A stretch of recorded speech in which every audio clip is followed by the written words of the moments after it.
Ya han ingresado 30 de ustedes, ¿no? Ya. Tengo 3 y 5 de la tarde. Ok, bien, buenas tardes. Soy la doctora Cisneros. Yo trabajo en el Hospital María Auxiliadora.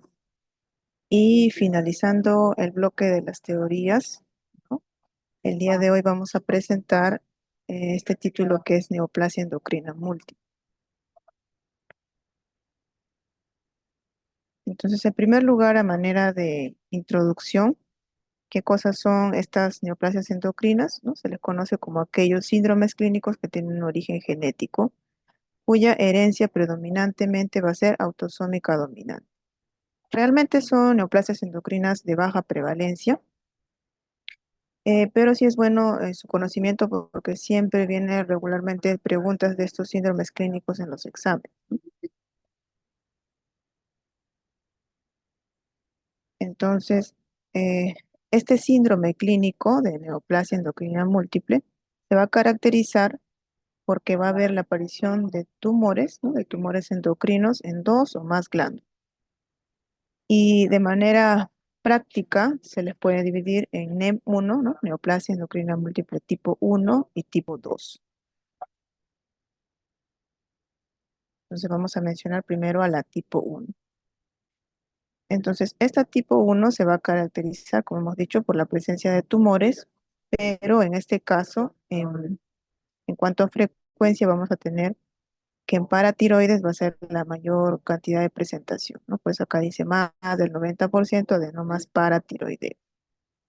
A su vez, así como puede haber tumores en paratiroides, también puede desarrollar otros tipos de tumores, como pueden ser tumores en la glándula adrenal, tumores de tipo carcinoide.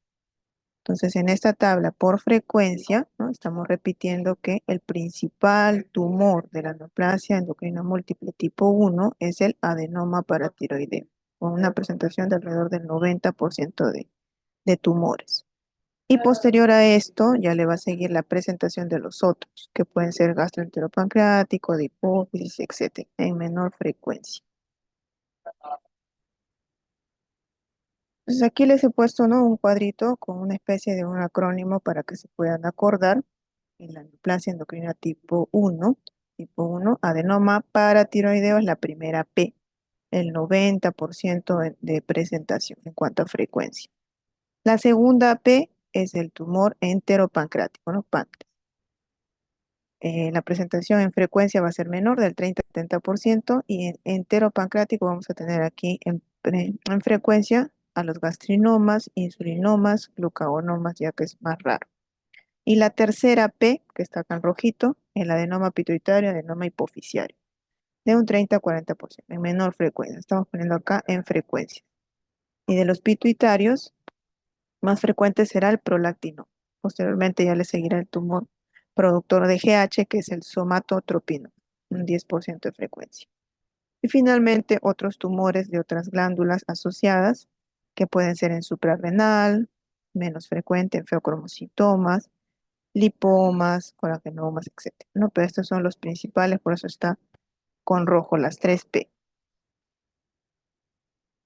Entonces aquí este estudio que está describiendo a la neoplasia endocrina múltiple tipo 1 es un estudio multicéntrico que se realizó en los países de Bélgica y en Francia. Y acá hacen un diagrama de Venn, donde están las 3P no mencionadas. La paratiroides, 95%, ¿no? Como vimos que era el más frecuente. Luego los enteropancreáticos, ¿no? Páncreas a la cabeza, 54%. Y finalmente pituitaria, hipófisis, en menor frecuencia. De todos los tumores enteropancreáticos, bueno, en cuanto ya cuando hicieron la subdivisión, ahí pues han encontrado insulinomas, glucagonomas, lipomas, etcétera, en frecuencia. ¿No? Pero ahora estamos viendo cómo es que se presentan con estas 3P, el MEN1. Entonces, como hemos dicho ya, esta neoplasia endocrina múltiple, este síndrome clínico es raro, por eso es que la prevalencia es baja, de 2 a 3 casos por 100.000 habitantes. En frecuencia, entonces, si tenemos un adenoma en paratiroides, se podrá presentar un hiperparatiroidismo primario, no en frecuencia. Luego tenemos gastrinomas, los tumores hipoficiales. Y la edad de presentación es bien fluctuante, no puede ser de la niñez hasta la edad adulta. Entonces, este síndrome clínico es raro. Aquí nuevamente estamos repitiendo las 3P en pituitaria, en paratiroides en primera en frecuencia y en tumores de páncreas. Entonces, como hemos dicho, esta neoplasia tiene la herencia autosómica dominante, pero ¿no? en un mayor porcentaje de casos. Pero en el resto de casos, también que es un 10% de casos, pueden existir mutaciones de novo. Y estas mutaciones, ¿no? Las mutaciones que se producen en la herencia autosómica dominante, van a afectar al gen NEM1. Este gen NEM1 va a estar compuesto de 10 exones. Entonces, este gen NEM1 va a ser el encargado de codificar a la proteína menin, que es una proteína supresora de tumores. Al estar obviamente este gen afectado, esta proteína se va a sobreexpresar, ¿no? Ya no va a haber supresión de tumores, se va a sobreexpresar y por lo tanto se va a producir esta producción de tumores, ¿no? A nivel de estas localizaciones como estamos viendo. Y bueno, las mutaciones que se pueden presentar a nivel de la menina son múltiples, ¿no? Múltiples tipos de mutación. Entonces, principalmente, la herencia va a ser autosómica dominante y en un 10% restante va a ser una mutación de novo, o sea, una mutación ya que se adquirió posteriormente.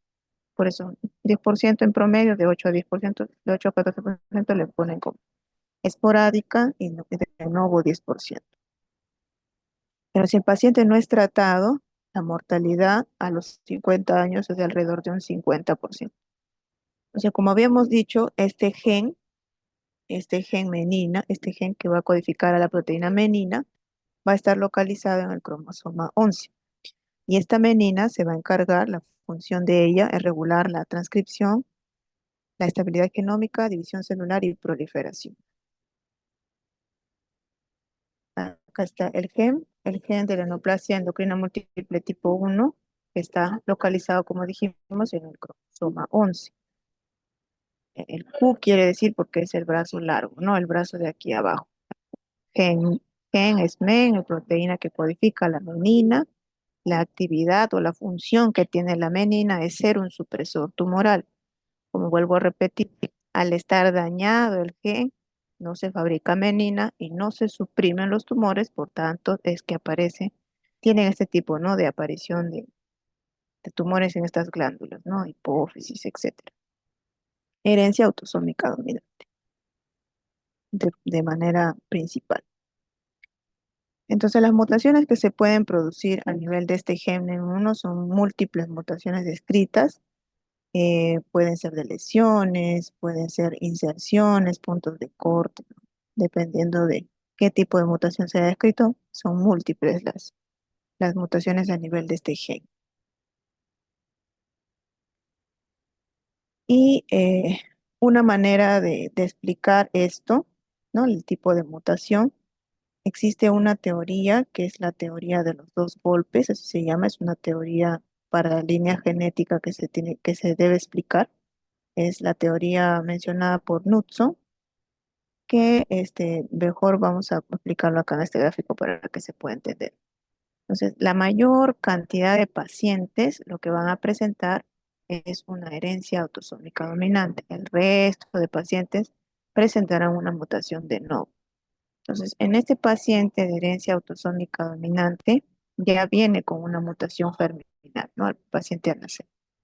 Y presenta una mutación, una nueva mutación. Este es o sea, el primer golpe le llaman porque ya tuvo un daño, ¿no? Ya tuvo un daño inicial. Y el segundo golpe hace que el otro gen, el otro alelo se dañe y se codifica el tumor. A diferencia de este paciente de novo, el paciente de novo nace con sus dos, ¿no? Acá alelos están normales, genera un primer golpe, que es la primera mutación somática, y la segunda para que se pueda expresar el tumor, ¿no? Pues tienen que estar los dos afectados en este caso. Y para el diagnóstico clínico del NEM, por lo menos se tienen que estar dos de los tres tumores presentes. 2 de los 3 presentes. Entonces, el diagnóstico de la neoplasia endocrina múltiple tipo 1 se va a definir un caso índice asociado, ¿no? Si tiene algún familiar de primer grado, que pueda tener este familiar al menos uno de los 3 tumores clásicos. Entonces, si yo tengo un familiar de primer grado, ¿qué debo ofrecerle al paciente que está viniendo a consulta? Un estudio genético para poder identificar, a pesar de que el familiar puede estar asintomático, pero ya tengo el antecedente.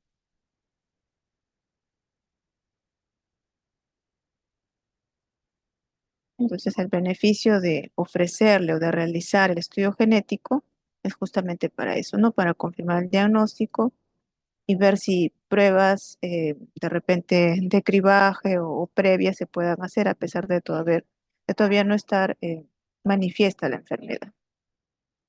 Esto ya lo hemos mencionado, que los tumores en paratiroides van a ser la primera manifestación, ¿no? Alrededor de un 90-95%, como hemos visto, ya que estos tumores paratiroideos van a presentar una alta penetrancia. Entonces, como dijimos, ¿no? Si el adenoma, si presenta en frecuencia un adenoma paratiroideo, la manifestación clínica que puede presentar es que este adenoma pueda ser funcionante. Entonces, si este adenoma es funcionante, el adenoma en paratiroides, me dará como clínica un hiperparatiroidismo primario. Y este hiperparatiroidismo primario se va a caracterizar al estar aumentada la paratormona, la PTH, me va a dar una hipercalcemia, va a aumentar el calcio.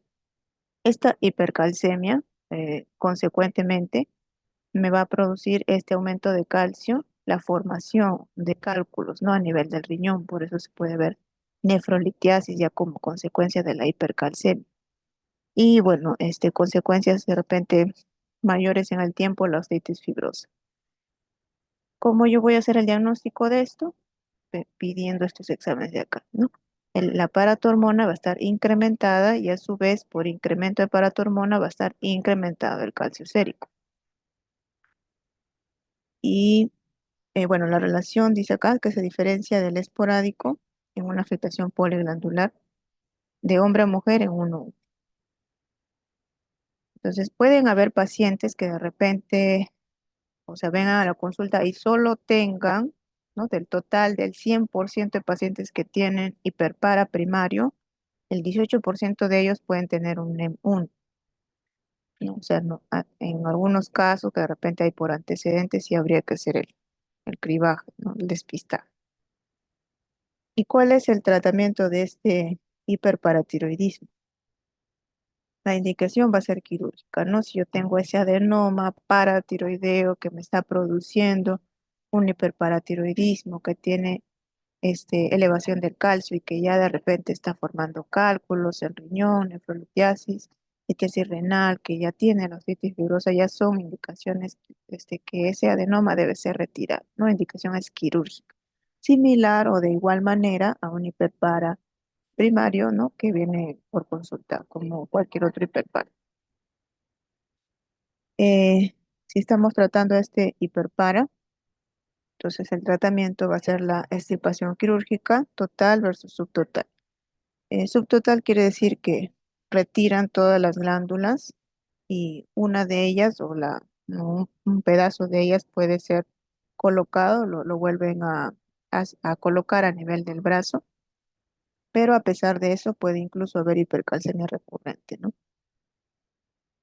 Entonces, ¿no? Por eso dice paratiroidectomía total con autotrasplante. Vuelven a colocar un pedazo de la paratiroides, pero puede haber recurrencia de esta hipercalcemia. Y si por A o B persiste la hipercalcemia o el paciente no se puede operar por algún motivo, en vez de la indicación quirúrgica, puede también tratarse con tratamiento médico que es el Sinacalcet. Es un medicamento para tratar la hipercalcemia. Aquí en este estudio dice el uso clínico del Sinacalcet en hiperparatiroidismo de los menús. Entonces aquí, como hemos visto, ¿no? Que esta enfermedad es de baja prevalencia, son casos raros, por eso solamente acá están reportando 8 casos.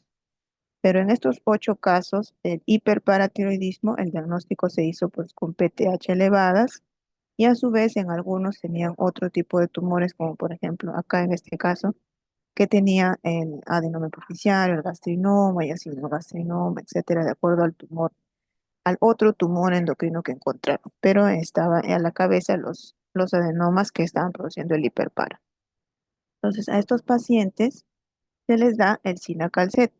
Este es pretratamiento. Pretratamiento, los valores de calcio que están aquí a la izquierda, reciben el Sinacalcet, que es el tratamiento médico, y vemos como en todos los casos baja, ¿no? Posterior a a la intervención, baja los valores de calcio, ¿no? Que es un tratamiento médico, ¿no? De repente, si es que el paciente no puede ser operado. Entonces, el primer tumor que hemos mencionado es el adenoma en paratiroides, que si funciona, si es funcionante, me producirá un hiperparatiroidismo primario, ¿no? Con aumento de PTH, aumento de calcio y todo lo que hemos visto. Ese es el primero en frecuencia. El segundo en frecuencia será la segunda P.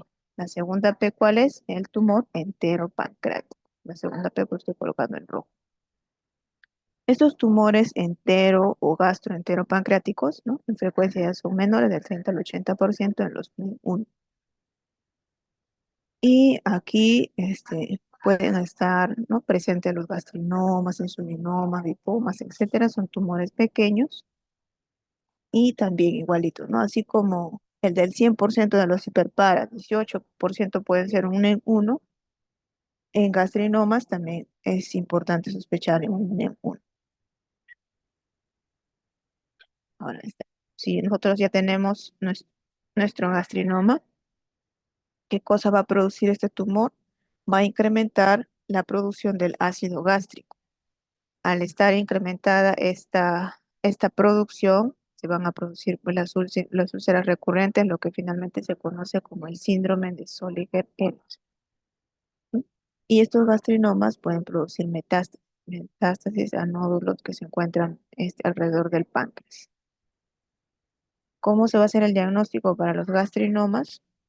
Con la concentración de gastrina en ayunas que va a estar alta y producto de esta gastrina alta, el pH va a estar bajo por la acidez, ¿no? Por eso el pH menor de 2.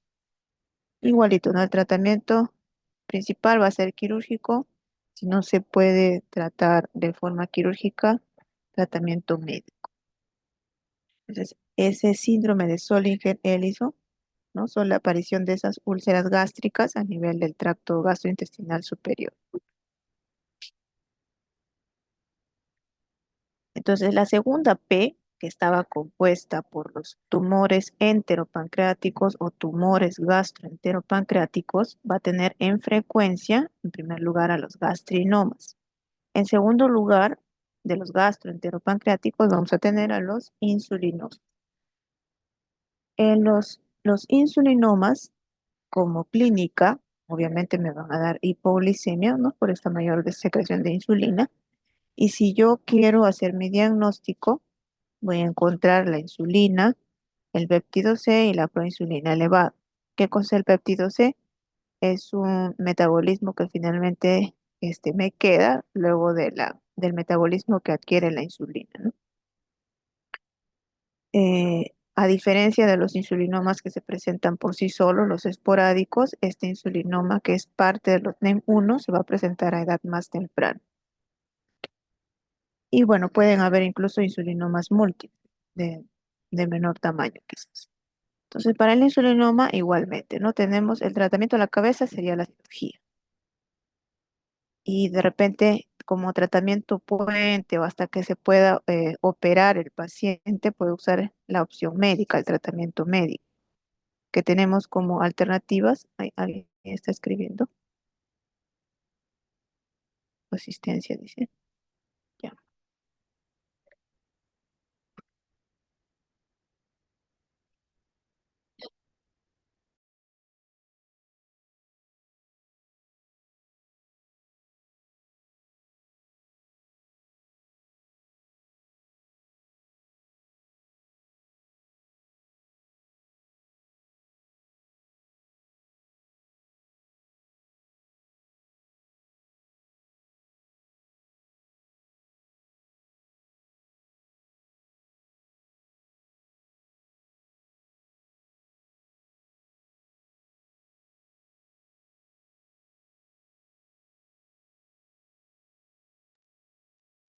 habíamos estado mencionando, ¿no? Que el tratamiento principal, ¿no? El tratamiento final o definitivo del insulinoma es la cirugía, pero como tratamiento puente se pueden utilizar estos fármacos, ¿no? Que es el Optreotide o el Diazox, un tratamiento médico. Esto corresponde a tratamiento médico.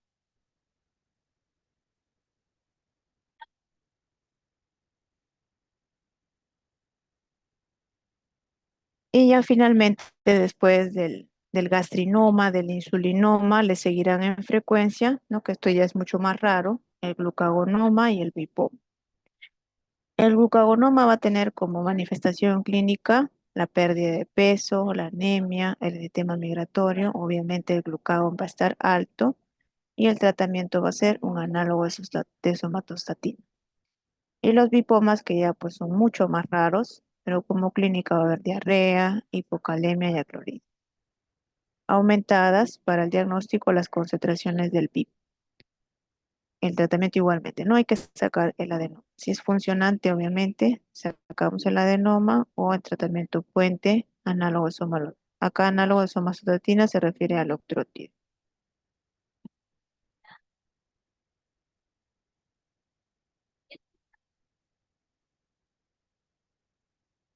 Pero así como tenemos esos tumores gastroenteropancreáticos que funcionan como el gastrinoma que me produce el Soligerelis o como el insulinoma que me da la hipoglicemia, también va a existir ese grupo de tumores enteropancreáticos que no funcionan, o sea que no me producen nada, pero igual son tumores presentes.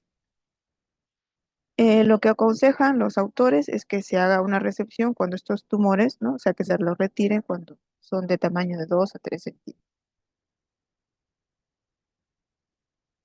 Y esta es nuestra tercera P, ¿no? Primera P, paratiroides, segunda P, gastroenteropancreático, tercera P, adenoma en pituitaria o adenoma en hipófisis.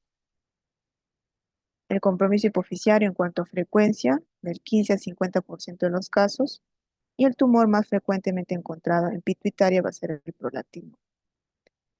El tratamiento no va a diferir de los hipoficiarios o de los prolactinomas esporádicos, los prolactinomas que se puedan encontrar común y corriente, ¿no? Ahora, esta tercera P, que me va a producir un adenoma en hipófisis, va a tener clínica de acuerdo a si este adenoma hipoficiario es funcionante.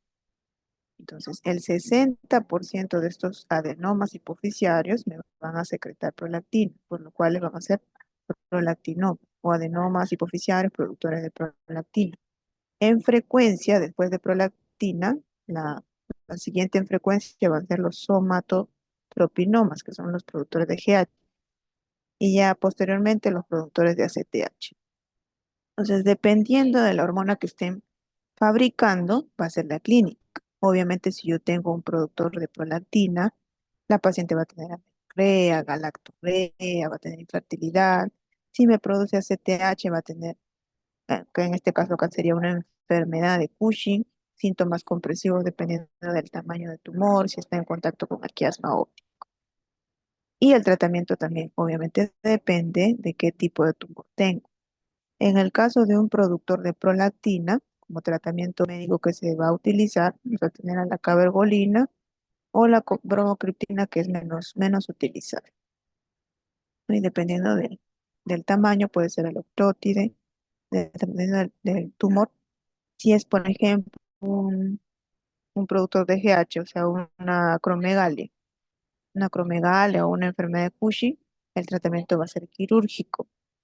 Y la primera línea de tratamiento quirúrgico va a ser la resección transesfenoidal a nivel de ese, o sea, utilizando ese abordaje, ¿no? Transesfenoidal.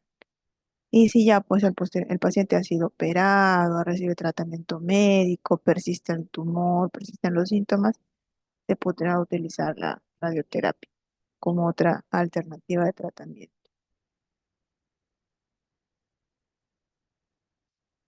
Ya está. Y finalmente, que puede estar asociado también, aparte de esas 3P y de los tumores, por decir, en suprarrenal o en otras glándulas, van a haber otros tipos ya de tumores que son mucho menos frecuentes, como los carcinoides de un 2 a un 5%. Puede ser acá el carcinoma tímico en el timo, es decir, timo no funcionante, y el carcinoide bronquial, que es más frecuente en la adultez. Los colagenomas, los angiofibromas, que alrededor de un 85% de frecuencia. Y son otros tipos de tumores del menú. Entonces hemos visto las 3P, también se pueden presentar tumores en adrenal, que la prevalencia es variada de un 9 a un 55% de los pacientes. Al tener pues varios tumores, varios exámenes que realizar, el seguimiento de estos pacientes va a ser complejo, ¿no? Porque hay que evaluar varias pruebas. Aquí estamos colocando una tabla de alguna manera cómo se podría hacer un seguimiento, ¿no? Test bioquímico anual quiere decir las pruebas que nosotros vamos a realizar una vez al año. Si se tratase del hiperparatiroidismo, pediré PTH y calcio. Se trata de una adenohipófisis y quiero descartar, ¿no? Que no produzca prolactina, que no sea productor de GH y finalmente pediré IGF-1 y así, ¿no? Un insulinoma, la glucosa, la insulina, la insulina, en cada uno de ellos. En las imágenes, ¿no? Cómo se pueden solicitar.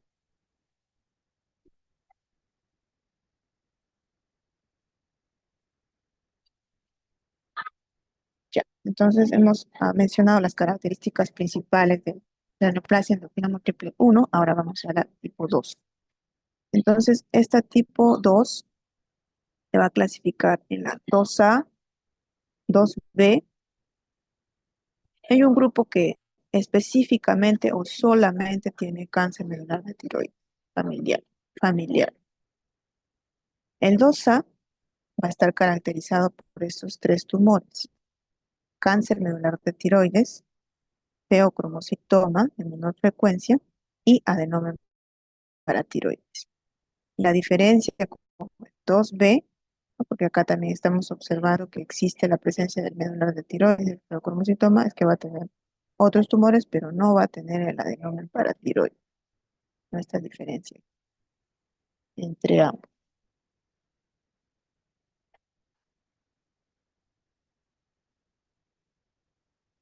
Entonces, a diferencia del NEM1, que ahí está afectada la menina, en este NEM2 lo que va a estar afectado es el RET, el protocogen RET, y esto va a estar localizado en el cromosoma 10, en el brazo largo del cromosoma 10.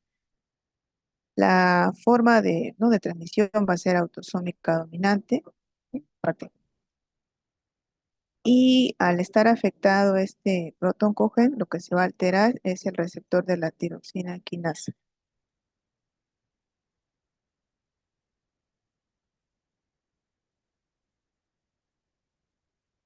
Entonces dijimos que este NEM2 se iba a clasificar en primer lugar en un 2A. Este 2A a su vez va a tener cuatro subtipos: el clásico, el que tiene líquido amiloideo cutáneo, el que tiene enfermedad de Hirschsprung y el cáncer medular de tiroides familiar. Entonces, a diferencia del NEM1, en este NEM2, que va a estar afectado es el gen RET. Este gen RET, como dijimos, está localizado en el cromosoma 10. Es cromosoma 10 y la afectación es en el brazo largo. Por eso dice CUAC. Va a estar compuesto de 21 exones y finalmente lo que va a transcribir, ¿no? Va a ser el receptor de la tirosina quinasa. Esto es lo que finalmente se va a dañar.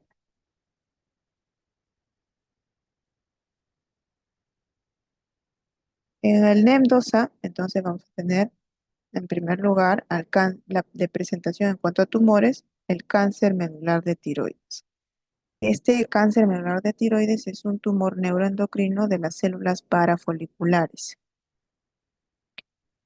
Y esta, esta presentación puede ser a través de una hiperplasia multicéntrica o una hiperplasia reactiva.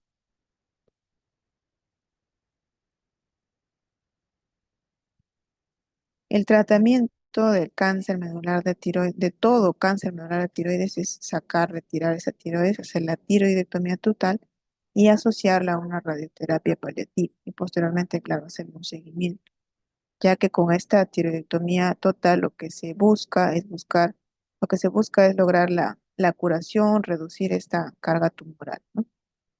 Pero además de estar presente el carcinoma medular de tiroides, también puede estar presente un feocromocitoma. Entonces, si está presente el feocromocitoma, primero se hará el retiro de este. Obviamente, si yo quito toda mi tiroides al hacer la tiroidectomía total, el paciente se va a volver un hipotiroideo postquirúrgico y va a recibir levotiroxina, ¿no? Toda la vida por este retiro que hemos hecho. Esta levotiroxina va a ser con el objetivo de mantener el eutiroidismo. Y el marcador que nos va a permitir hacer el seguimiento para el cáncer medular va a ser el monitoreo de la calcitonina. Calcitonina es un examen de sangre laboratorio. Entonces, del MEN2A, el primer tumor en frecuencia, hemos dicho que es el cáncer medular de tiroides. Y el segundo que le sigue en frecuencia será el feocromocitoma. Entonces, este feocromocitoma se va a producir en alrededor del 50% de los pacientes con MEN2 y tiene una edad de presentación alrededor de los 25 a 30 años. Generalmente el primero que se presenta es el cáncer medular y posteriormente se presenta el feocromocitoma. Entonces, estos feocromocitomas que son aquellos tumores de la corteza, perdón, de la médula suprarrenal, pueden ser unilaterales, pueden ser bilaterales en cuanto a localización. Y para su estudio, yo voy a medir en sangre este examen que se llama metanefrina. Pero si tenemos que hacer, si tenemos los dos presentes, el feocromocitoma, el cáncer medular, primero se retirará este, ¿no? El feocromocitoma. El tratamiento de este feocromocitoma igualmente es quirúrgico. Se hará el retiro de la glándula adrenal, dependiendo de dónde esté la afectación. Unilateral, ¿no? Un tercio de la glándula, la cirugía unilateral. Un tercio de ellos van a requerir esto, requerir cirugía del feocromocitoma restante. Y bueno, la adenotomía bilateral pues, obviamente va a estar limitado a aquellos que la presentación sea de esa forma, ¿no? Sea bilateral. Entonces dijimos Mendoza, cáncer medular de tiroides, feocromocitoma y el tercero era adenoma en paratiroides. El adenoma en paratiroides se puede presentar incluso de forma subclínica. La subclínica puede decir que de repente tiene una hipercalcemia, no sé, de 10,8, ¿no? Y que no le genera mayor molestia al paciente, ¿no? Ahora, sí puede ser subclínica o puede ser clínica, en la cual ya de repente sí tenemos la hipercalcemia un poco más alta, los valores, con la PTH alta. Y otras alteraciones ya después de estas tres mencionadas pueden estar asociadas a la amiloidosis tipo líquen cutáneo o el Hirschsprung, que vimos que eran los otros tipos del Mendoza, ¿no? Si está el adenoma presente, la conducta va a ser el retiro de la paratiroide por, eh, por estos síntomas que pueden estar presentes, porque estos son indicaciones de que se haga una cirugía. La hipercalcemia, que haya nefrolitiasis, que haya hipercalciuria, que haya pérdida ósea, quiere decir acá que haya osteoporosis, ¿no? Esos son criterios para hacer la paratiroidectomía.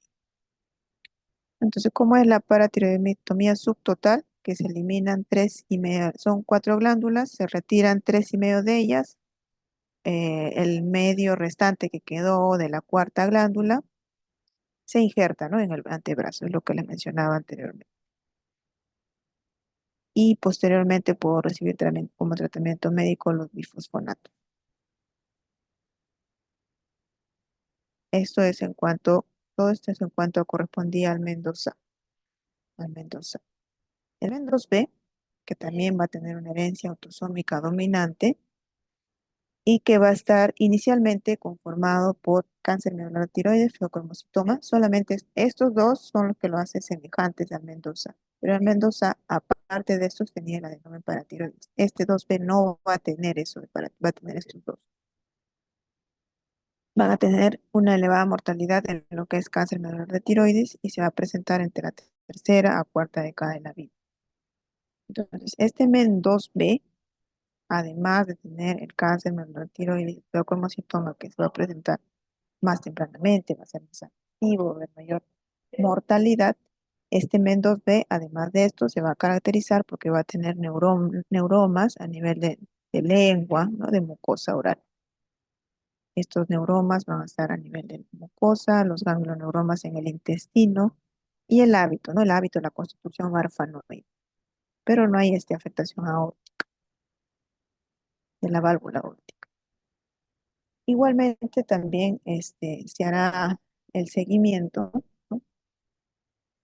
Seguimiento. El gen que dijimos que estaba afectado era el gen RET y acá estamos viendo dónde se pueden dar las mutaciones.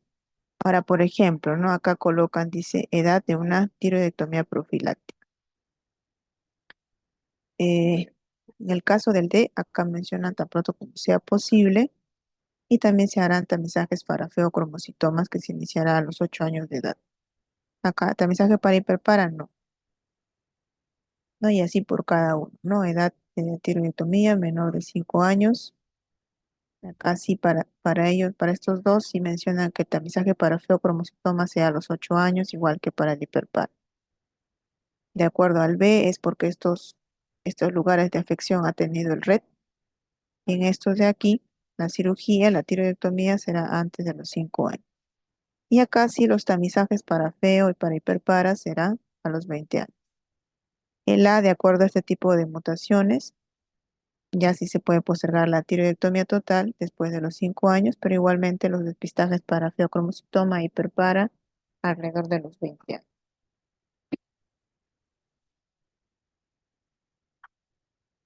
Entonces, estos de acá, ¿no? A, B, C, D son los grupos de riesgo. Estamos viendo dónde tienen sus afectaciones, son los 4 grupos de riesgo, donde la es menos agresivo, por eso es que estos tamizajes se inician no, a mayor edad, a diferencia de estos que sí se inician desde los 8 años, el C y el D. Ay, perdón. El C y el D que es el más agresivo. Entonces, el cribado genético lo que nos va a ayudar es para identificar el caso índice, ¿no? Para hacer el análisis genético secuenciando a este exón 10 y 11. Y si no se encuentran alterados estos, se buscará en los otros exones. Esta búsqueda o este cribado genético va a estar dirigido para familiares de primer y segundo grado, ¿no? Porque como hemos visto, principalmente la herencia es autosómica dominante. Entonces, finalmente acá estamos presentando las conclusiones.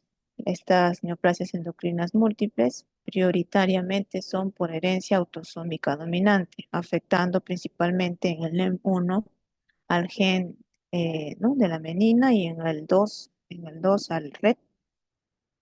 Y obviamente que el estudio genético, las técnicas de biología molecular han hecho posible descubrir los genes que han sido involucrados en estos dos neoplasias endocrinas múltiples. De todas maneras, siempre aquellos pacientes en riesgo, familiares de primer y segundo grado, van a requerir estos tamizajes tanto bioquímicos y de imagen. Y los portadores, sí, esto sí es muy cierto, ¿no? Los portadores de las mutaciones con red ya se deberán hacer la tiroidectomía profiláctica, ¿no? Vemos que se ha mutado este gen, el paciente, ¿no? Tarde o temprano va a desarrollar un cáncer medular de tiroides, por lo tanto se debe hacer este procedimiento. Ok, entonces esta es mi última.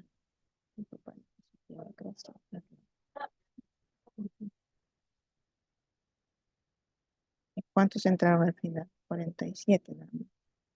Ya son 140. ¿Alguna pregunta, jóvenes? alguna pregunta, alguna consulta.